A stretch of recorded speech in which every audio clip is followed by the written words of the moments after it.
Hey, sports fans, Larry Eater, Run Blog Run. This is your favorite program, Athletics Chat. It's number 56.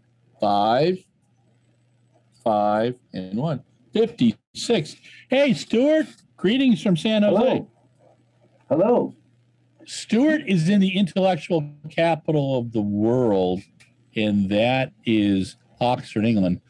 I am in what used to be called the Garden of Earthly Delight, I guess, in San Jose. It was the prune capital, the plum capital, the apricot capital, and now it's Silicon Valley. They've, as Joni Mitchell said, they've turned it into a parking lot. But I'll be certainly has an amazing stadium. San Jose certainly has an amazing stadium.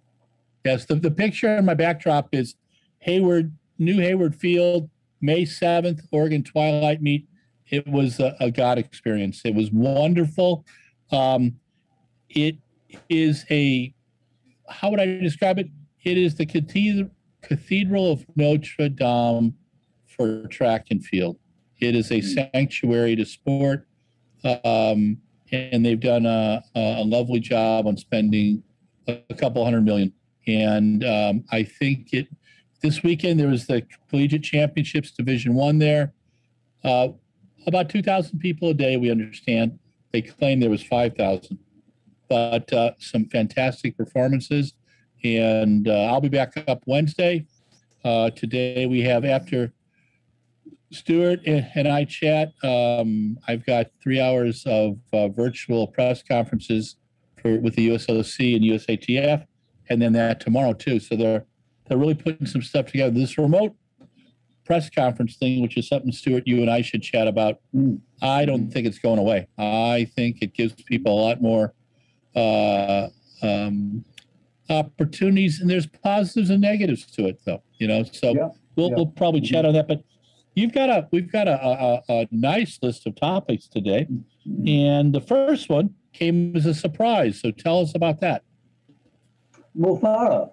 Well, we talked about how Mo Farah had come second in the British 10,000 meters trials, but he didn't have the qualifying standard, and that for marketing purposes, they had the 10,000 trials, men and women, at a different day and a different venue.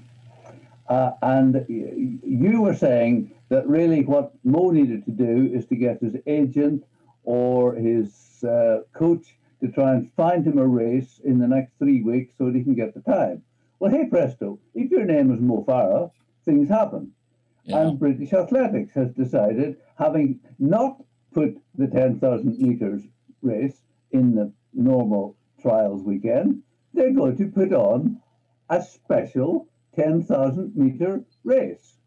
And quite coincidentally, Mo Farah is running in it, and quite coincidentally, he's trying to get the qualifying standard. So isn't this very convenient? I think it's lovely.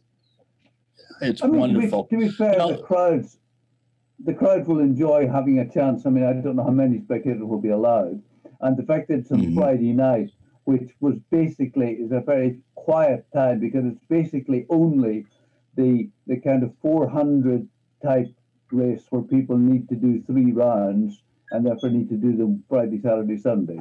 So yeah, I'm looking forward to that. And it'll be interesting to see. I mean, I wondered because, I mean, we don't know how fit Mo was at the trials. I mean, he talked about having an ankle problem. And I wondered, because at the moment he's struggling to get the qualifying time, but of course the qualifying time won't get you a medal. So I just wondered if he might have just thought, look, I've had a wonderful career. I don't want to go to Tokyo and finish 15th. But clearly he still has ambitions and still thinks that he can do the business. So good on him. Do you think that Mo can medal in Tokyo? Well, I mean, he's clearly got the talent. Quite how fit he is. I mean, you know more about this than I do. I mean, do you think the fact that he hasn't run at 10,000 meters for 4 years, does that matter? I think it's a huge issue. And I think that while he's talented and extremely so, and probably the best tactician at his event, I would have advised him 5 or 6 races before the 10 even, you know? So that's where my thing goes. And I'm wondering, Mo, fans love Mo because he fights the good fight. And his tactics have been brilliant. He's an incredible entertainer. When he lost that 5,000 in London 17, which I thought really there was some kind of dirty tricks played on him, he showed class, and it's why British fans adore him. And if he goes out in a fighting style, I think that's what he wants. Could he get 27-28? I think he can do it. I mean, I just think that he needed running 25 laps is so much different than running a 10K on the roads. And running a 25 lap race, you need, at least getting one under your belt. This may help him. And with some pacemakers, it may make a huge difference. So we'll keep our fingers crossed. It should be quite entertaining. And then at the end of the day, we can say that he is 38, and there's no shame in age eventually catching up with you if it doesn't work out. But good on him for giving it a try. I agree. You had some questions for me about shoes, dear friend. Yeah, I want to ask you 4 questions on shoes. The context of this is we've waited for years to see the women's 10,000 meters record go, and then we've seen it go twice in a weekend. And my first question to you is, one of the consequences of the new shoes is that all the old records for distance running are going. But does that matter? I mean, do we really need to compare times? It's really hard to compare times and compare eras. I mean, there will be greats for all times, Paavo Nurmi, Emil Zatopek. Now you've got women running within seconds of what Zatopek ran in the 10,000 meters and soon in the 5,000. The way I'm comparing these shoes is take Ron Clark, same season, 1966, when he ran 28:11 on a grass track in Australia, and 4 weeks later ran on a crude artificial surface in Turku, Finland, ran 27:39, I believe. That was a paradigm change. That's what's happening with these shoes. So comparing the times, different generations, I'm not sure. Is it easier for someone to run fast now? I think there could be an argument for that. But as my athlete friends say, they're still doing the 20 times the 400 and the 10 times the 1,000, and the 6 times an 800. They're doing the work. So please don't give the shoes some credit, but also give the athlete some credit too. I mean, just something I read that somebody had written about this is if you take Rod Laver, possibly the best tennis player ever, and if you could sort of magically put him on the court against Djokovic or Federer, Laver with his wooden racket, he'd be blown away. But it doesn't mean that he isn't absolutely as good a tennis player as Federer. Just the equipment has moved on. Right. My second question is it inevitable that when Sifan Hassan runs a brilliant race, that people are saying drugs, shoes, and not what a brilliant tactical race, what an amazing strength, what an amazing strategy? We live in a time when everything is questioned. We're in a time of a pandemic right now where at least a third of the people in my country believe that it may be the vaccine is a way to control us. And no matter what you say, people are going to say that. It's a little different with drugs in sports because, unfortunately, the federations lost control of it in the 70s. I would say, and I know people argue that I believe World Athletics needs to be applauded because they pulled it out of their actual system. And I think about 95% of cheaters are caught. But there are people who cheat. I think at the very top echelons, it's actually much harder to cheat because you're being tested all the time. And I look at an athlete like Safan Hassan, who's had incredible talent. And if I compare her to a guy running the same times, she's not doing anything out of the ordinary with the training that she's doing. And you look at Safan and you look at Tessabet Gidey, and it's like Roger Bannister and John Landy and Wes Santi. They took the records down, and it could have been a 10,000 distance. It could have been, and when Zatopek was running, he was competing against Vladimir Kutz and Sander Iharos, and there was a period when the records came down, and people were reading the newspaper. Oh my gosh! And I remember with Coe and Ovett, remember that period when the 1,500 and the miles records were coming down. So I think it's a combination of things. I think it's great athletes, better nutrition and training. I think the shoes play with it, but I think also you've got two incredibly competitive athletes right now, Gidey and Hassan. And I was witness in 2015 when Dababa broke the 1,500 record, and Hassan was, I believe, 5 seconds back. And Hassan, it was translated to me what Safan had said. She was weeping in Monaco, and she said, how can someone beat me by that much? She was destroyed. And she started changing, she then changed her coaching regimen. She ended up after a period, after Alberto Salazar, with Pete Julian. And I've known Pete since he was 19. And he is a nerd. He is one of those wonderful people who loves coaching. His athletes adore him. He teaches them how to race and how to get the most out of their bodies. And he is, to steal a Kenny Moore line, possessed by the scientific method. He looks at everything. He breaks it up.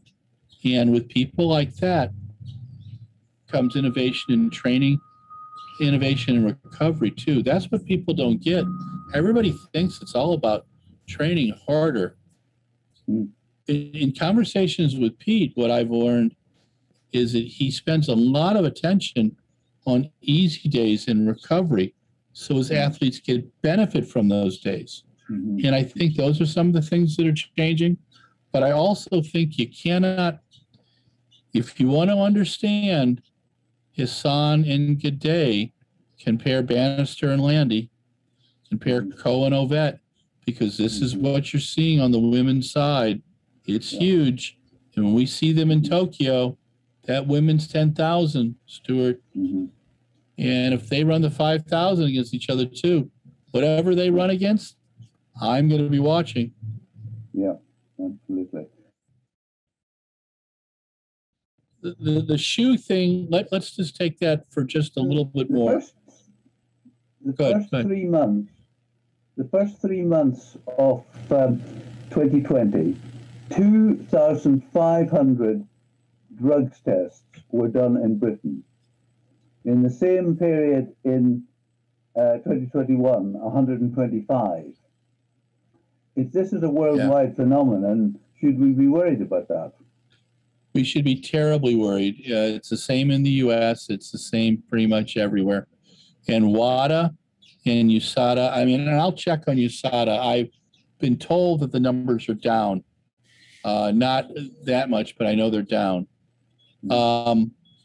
I know that testing in Africa has had to be down. I know that in the U.S. it's down. And what that means is I don't believe most people cheat, but I believe there's people who will cheat and people will be pushed into it or will rationalize it because it's become a business and they don't think they can get caught. What WADA and USADA were doing well, we're catching people in and out of the thing. I mean, the Christian Coleman deal was just, he screwed up. I don't think he's a cheater, but of course people are going to say that. But when you talk to the drug test guys, that's not how someone systematically cheats on anything. They don't just do it by happenstance.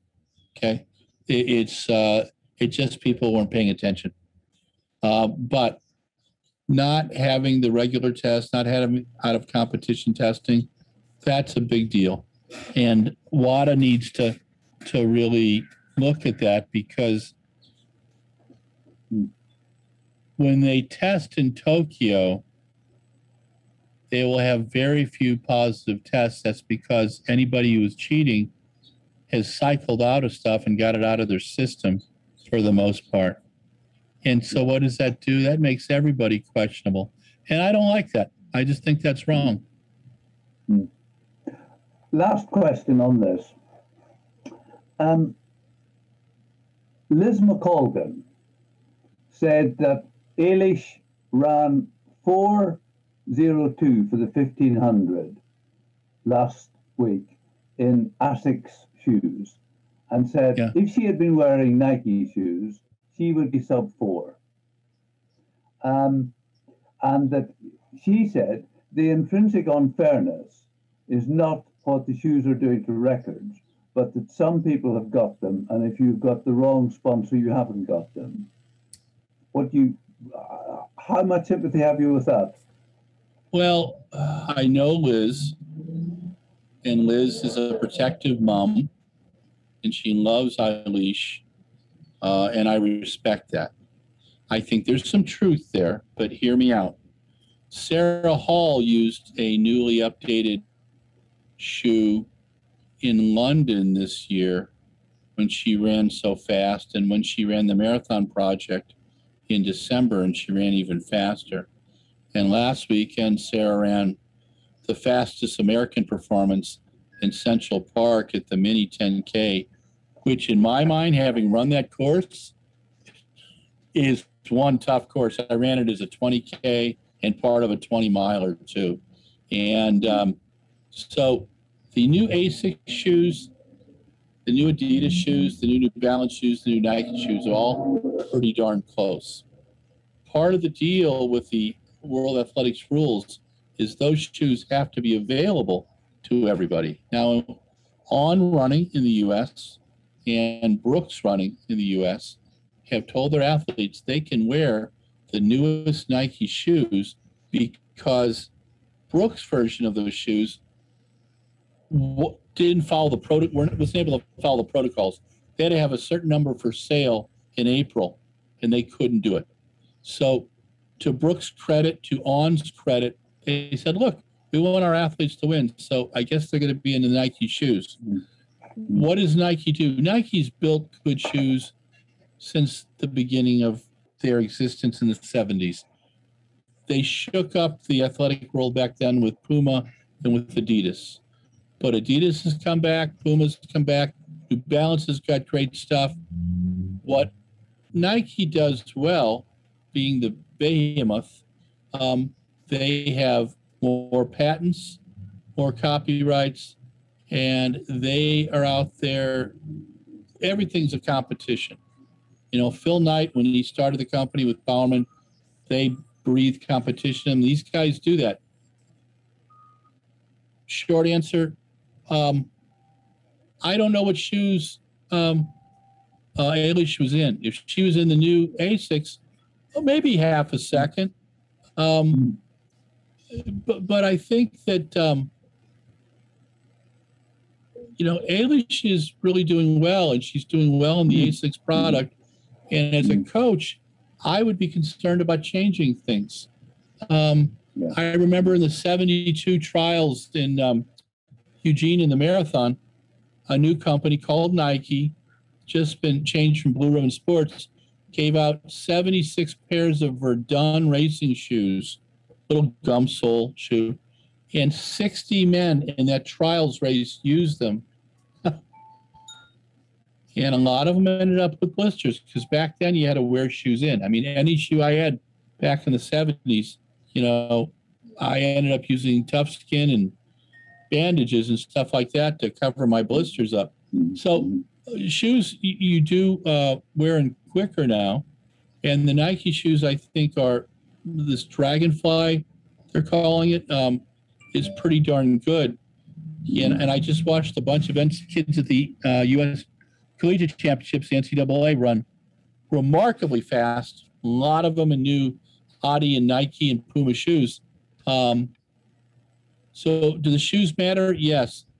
But also do not discount 15, 18 months of no racing, a lot of training, and in some people's case, no drug testing. It's a combination of things. So what would Eilish have run in a pair of Nike shoes? Oh, maybe a 4015. It would have been probably an improvement. I just don't know what ASICS shoes she was in. So I think there's some truth to it. I just don't think there's that much. Yeah. Actually, on the subject of Eilish, you know, in the last 10 days, she's won the British 10K trials. She's run an excellent 15 and an excellent 5,000. So just quite an impressive range she's got. No, she's pretty amazing. I've watched her in her first couple 10,000s over in the States, and I've watched her race, you know, at British meets and at championships. She is a ferocious last 1 kilometer. I'm trying to think of, I mean, she's really dangerous because she gets herself really wound up, and with that last lap to go, she flies. Love to watch her race. And yeah, no, I think she's there. I don't know what she's running in your trials a week, 2 weeks from now, but it'll be fun to see. Yeah, I don't know. I mean, she doesn't need to do anything because she's already got her place in the 10K. So we'll see what she's doing. Yeah. So Florence was a good meet. Yes. What sort of took your eye there? You know, Florence was the Golden Gala in exile, and the men's 5,000 to me, wow, there's some great pictures, and thank you again, Dimely. Thank you, Stuart, for staying up all night and getting that stuff to us. But Hagos Gebra Hewitt, a world champ medalist and Olympic medalist at 5,000, is a great guy. Met him at the what was then the Adidas indoor in Boston. Now it's the New Balance indoor. But Hagos has beaten Jakob before, and Jakob obviously has been training well. And that 12:48:45 gave him the new European record in a PB, and that was fabulous. And Hagos got a PB out of it too. So nice to see an old guy do well still. You know, Hagos is one of those real characters in the sport. And boy, Sifan Hassan, that blew my mind. 4 days after a 10,000 meters, I can barely walk, you know, and she's back that 1,500 with Faith Kipyegon. That was phenomenal. Well, that's the second time, the first one being in the World Championship in Doha, that Faith Kipyegon has set a new national record, and each time she finished behind Hassan. The good news is that Hassan's not running the 1,500 in Tokyo. Well, is she doing the 5 and 10? I believe so. Yeah. No, it's you and I have been talking about Faith for a while because she would do those 800s. Like she hadn't done an 800 since 2015 before last summer. And she ran a 157 or 8, you know. And I think if she gets into that 800, and it's going to be fascinating because you got Gemma, you've got Laura, if Laura runs the 800, You've got the Melissa Bishop, and Melissa, I apologize. I'm not proficient at pronouncing your new last name, and congratulations on your baby. But Melissa, I think will be tough. Ajay Wilson, Athing Mu. If Athing runs the 800, I mean, this weekend she just blasted the 400s at the NCs in that 48-58 relay. Like, I'll tell you, the U.S. team going to be interesting. But I think that Faith in the 800. I think the women's 1500 is going to be fascinating. The women's 5 is going to be out of this world. And but watching Gaudet and Hassan run, that will be a treat, you know. But let's get back to Florence. No, Florence was fascinating. I mean, there was some. I mean, Holly Bradshaw was in the vault. There were some big high jumps. What events? Well, there was a great 110 hurdles. Why don't you talk about that? Yeah, I thought that was really significant because up until now, we could have thought that Grant Holloway really just had to turn up to win the event. But there was the Olympic and world champion Omar McLeod running 13:01 and being dissatisfied with it. You know, just putting down a marker but saying, you know, that wasn't actually my best race. Yeah. And of course, I mean, I have to say this, that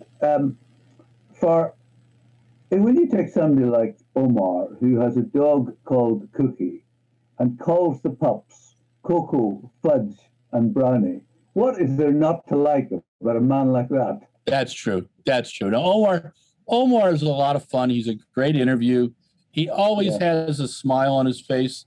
You know, he's with that Tumbleweed Track Club being coached by Raina, that's a rider who really has helped reinvent Trayvon Bromell, who just ran 977. I mean, you're seeing some wonderful performances out of there.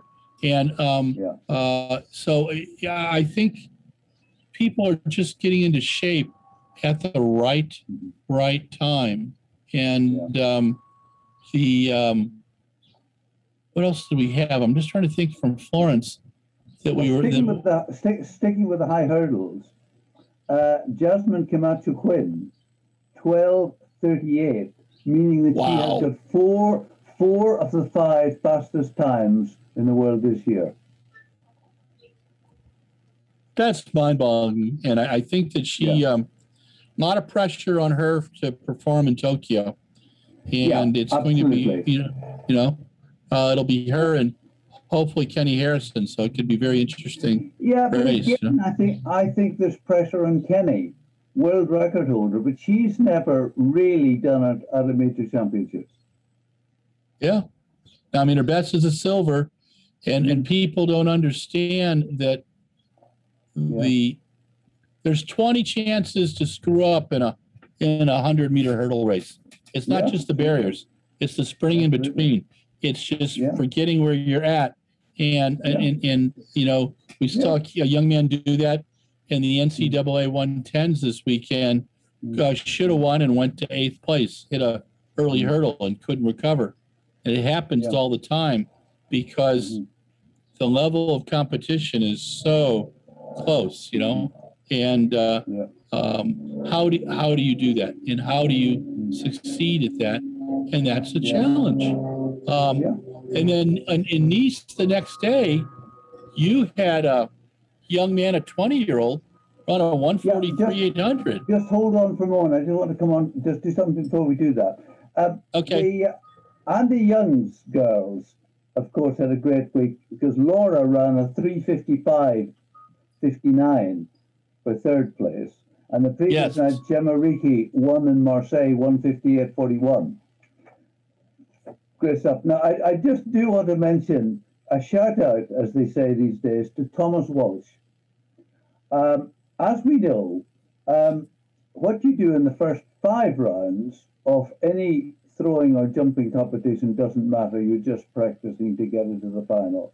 Well, good old Thomas, who stood up and said, if I'm honest, having won on the new rules, if I'm honest, I'd much rather throw further and come third than win the way I did tonight. Yep. So I thought that was a really honest answer, and good on him for saying it. We should also at this time, Thomas Walsh's manager was Andy Stubbs, and Andy Stubbs passed away in his sleep earlier in the week. And Andy was a bear of a man, but one of the nicest people on the circuit, and just a classy guy. He and his brother Peter Stubbs formed Stubbs Athletic Management and have taken care of a lot of fine athletes. And we'll keep the Stubbs family and Peter in our thoughts and prayers, but also the athletes. The way I first met Thomas was through Andy at the Birmingham DL. I think it was in 15. And Andy said, hey, would you be interested in interviewing Thomas Walsh? And I said, does he go by Thomas or Tom? And he's there. He goes by Tom. It's okay. So, that's the way Andy would be. He would come up, he'd bring me a new athlete so we'd learn about him. And he was a good man. I'm going to miss him. And it's hard when anybody, leaves our planet a little early, but Andy will be sorely missed. Yeah, well, absolutely.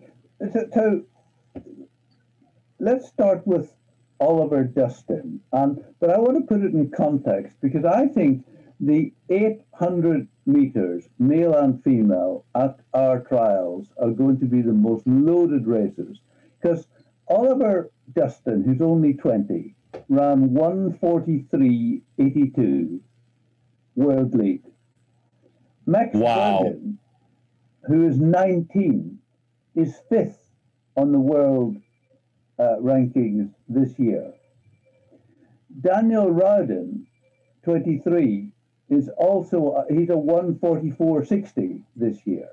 But then, those are the young kids on the block. You get Elliot Giles, who ran 1:43.63 indoor world lead. He's got a 3rd and a 4th in championships before.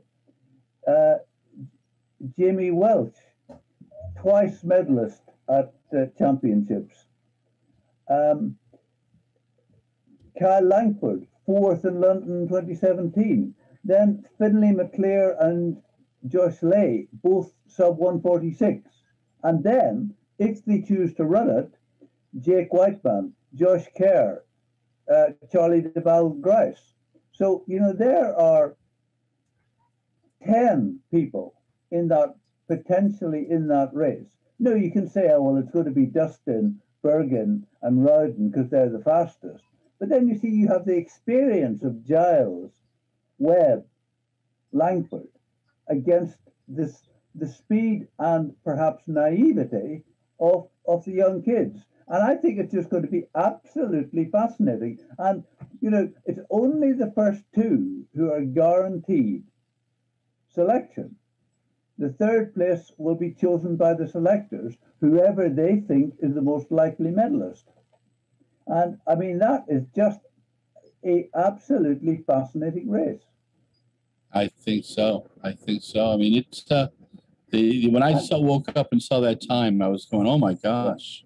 Well, again, look, I am taking absolutely nothing away from Oliver Dustin going out in a race that didn't really matter and running a phenomenal time. But we both know it's a different thing to run 2 rounds on consecutive days and to go into a race with wily old heads who will run a technical race. And can he do that? I don't know the answer, but I'm looking forward to seeing. Yeah. And then if we look at the women's race, I mean, you could say that Gemma Ricci is unlikely to be beaten.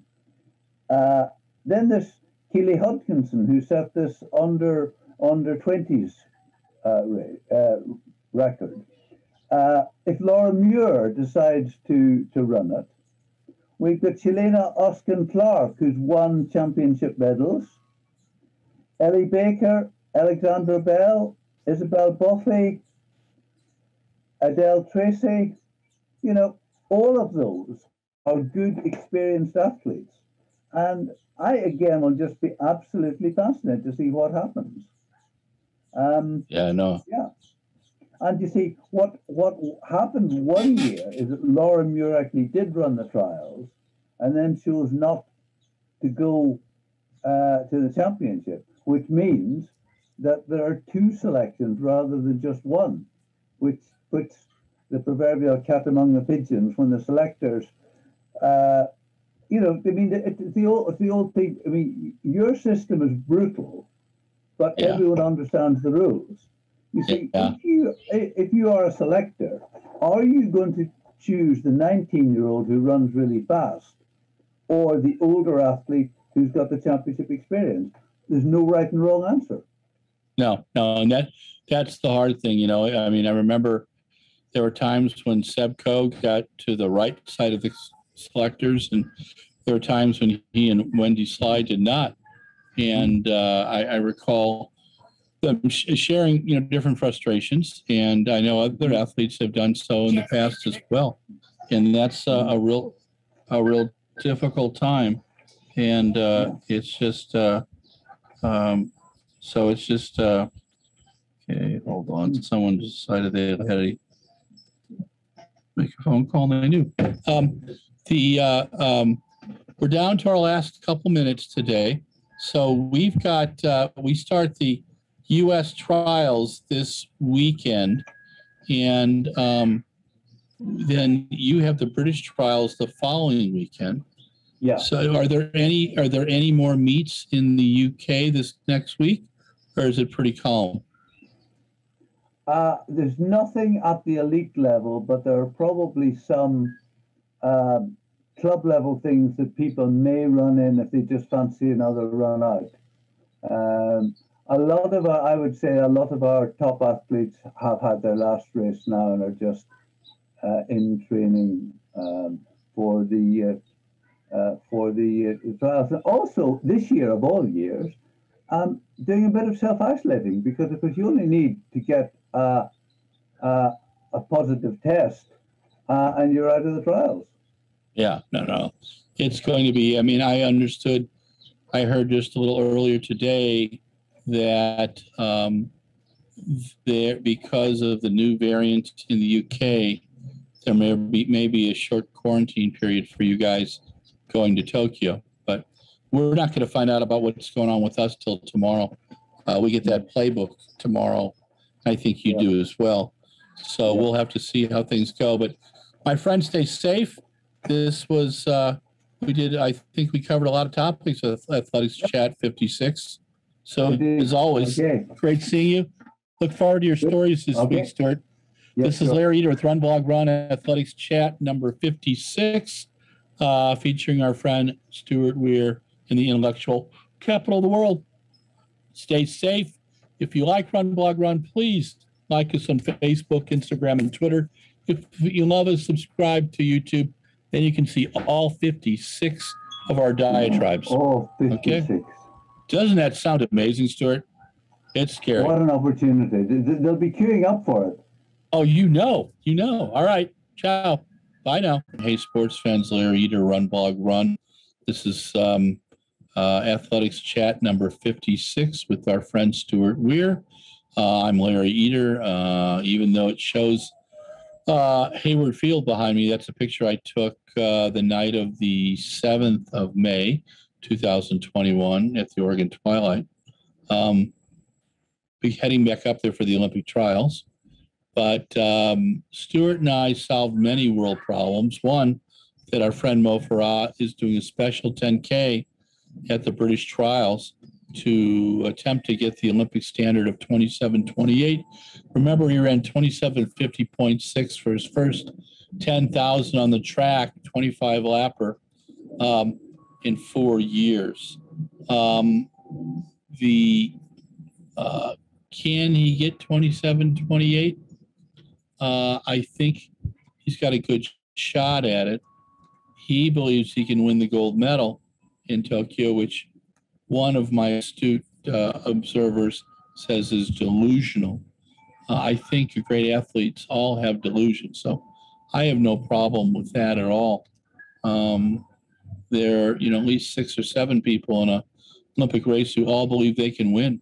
So that's something that you got to deal with. We also talked about shoes. We talked about performances in Florence, and we talked about Tokyo.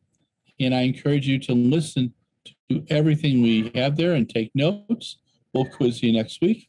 But truly enjoy Athletics Chat 56. This is Larry Eater with RunBlogRun. If you really like us, subscribe to our YouTube channel. 2,500 videos, 369 in the last year alone in audio. And there's something for everybody. If you like us at Facebook, Instagram, and Twitter. Okay? Stay safe. Carry your mask. Wear it when you need to. Don't want to see you getting sick and want to watch you at some track meets soon so we can watch an event together. Okay? Stay safe.